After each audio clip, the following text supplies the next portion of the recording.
Баршаңызға қайырлы күн, каналыма қош келдіңіздер. Бүгін сіздермен алмадан жасалынатын шарлотка деп аталатын алмалы пирог дайындаймыз.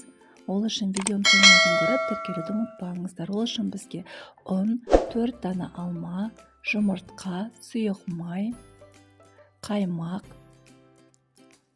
қант және қобызытқыш қажет болады.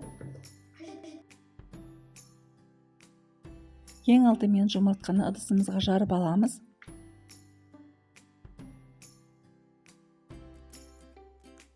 Артынан қантты қосып, миксердің көмегімен ағарғанша араластырамыз. Көбірек араластырған сайын пирогтарыңыз биік болып көтерілетін болады.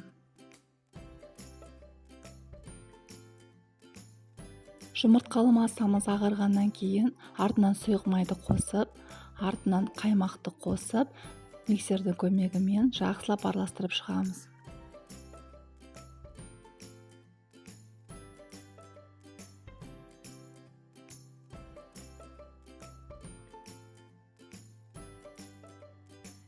Ең соңында ұн мен қобызытқышты қосатын боламыз.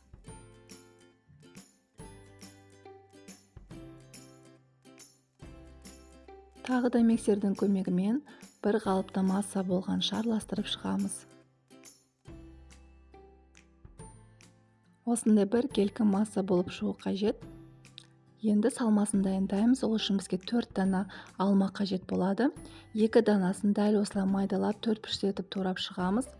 2 данасын бетін әсемдеуге жұмсаймыз.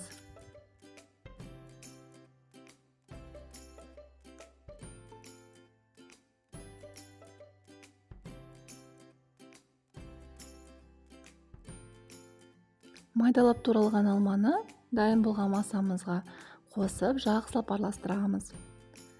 Және қолданатын формамызға пергамент қағазын төсесеңіздер де болады, немесе мен сияқты сұйық маймен майласаңыздар да болады.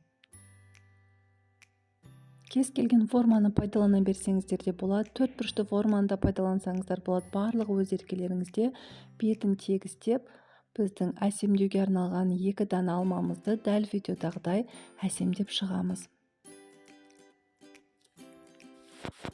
Қызып тұрған пеште 180 градуста 1 сағаттай пісіріп аламыз. Формадан суығаннан кейін ғана барып шешіп аламыз. Бетін әсемдеу үшін қант ұнтағымен әсемдесеңіздер де болады. Егер видео сіздерге ұнаса, комментарий қалдырып, лайк басуды ұмытпаңыздар. Сіздерге ас болсын.